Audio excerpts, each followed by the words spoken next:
තෙප්පමකින් මුහුද ගිය හලාවත සුදුවැල්ලේ මනෝජ්ගේ සිරුර මුහුදේ පාවෙමින් තිබියදී ධීවරය ගොඩට රැගෙන පැමිණෙයි. පවුල හඬා වැළපෙයි. මරුන් නෑ කියලා කිව්වා.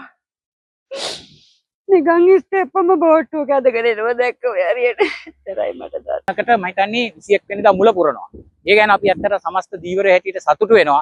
මෙතනින් එහාට විශ්වාස කරනවා මේ ධීවරයව ආරක්ෂා කරගනිමින් ඔවුන්ට හොඳ රක්ෂණ ක්‍රමයක් මේ වගේ අනතුරකදී මේ පවුල් ආරක්ෂා කරගන්න වැඩපිළිවෙලක් ඇටියට එවන ධීවරෙන්ට විශ්‍රාම ක්‍රමයක් ඒ දේ ඉදිරියේදී දැන් මේ 21 වෙනිදා හඳුන්වලා දෙනවා කියලා කියනවා. ඉතින් අපි විශ්වාස කරනවා මෙතනින් එහාට මේ ධීවරෙන්ට යම් සාධාරණයක් සිද්ධ වෙයි කියලා.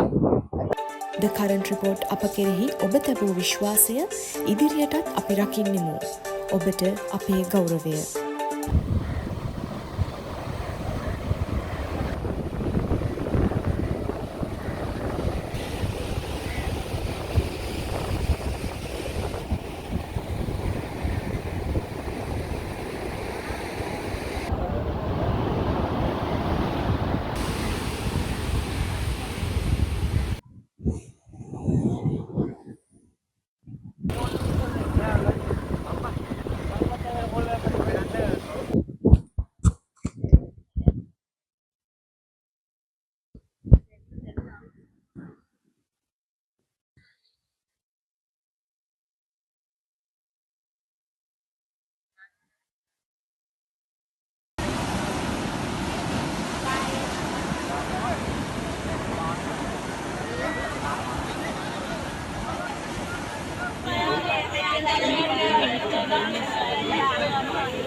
මෙයා මූලි රස්සා කරන්නේ.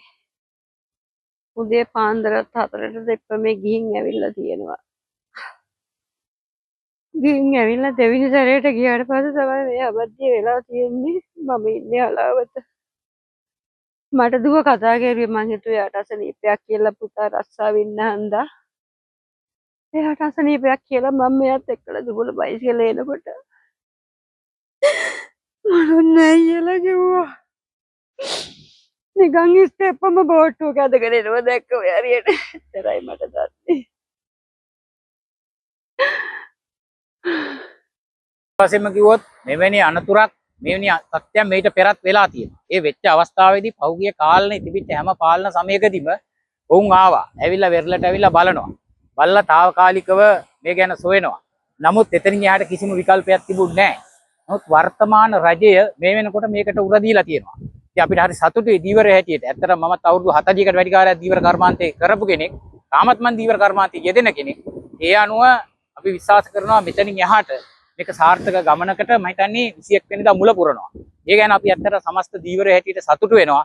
මෙතනින් එහාට විශ්වාස කරනවා මේ ධීවරයව ආරක්ෂා කරගනිමින් ඔවුන්ට හොඳ රක්ෂණ ක්‍රමයක් මේ වගේ අනතුරකදී මේ පවුල් ආරක්ෂා කරගන්න වැඩපිළිවෙලක් ඇටියට එවන ධීවරෙන්ට විශ්‍රාම ක්‍රමයක් ඒ දේ ඉදිරියේදී දැන් මේ 21 වෙනිදා ඔබ තවමත් The Current Report YouTube නාලිකාව subscribe කර නැත්නම් අදම subscribe කර අපත් සමග එකතු වන්න.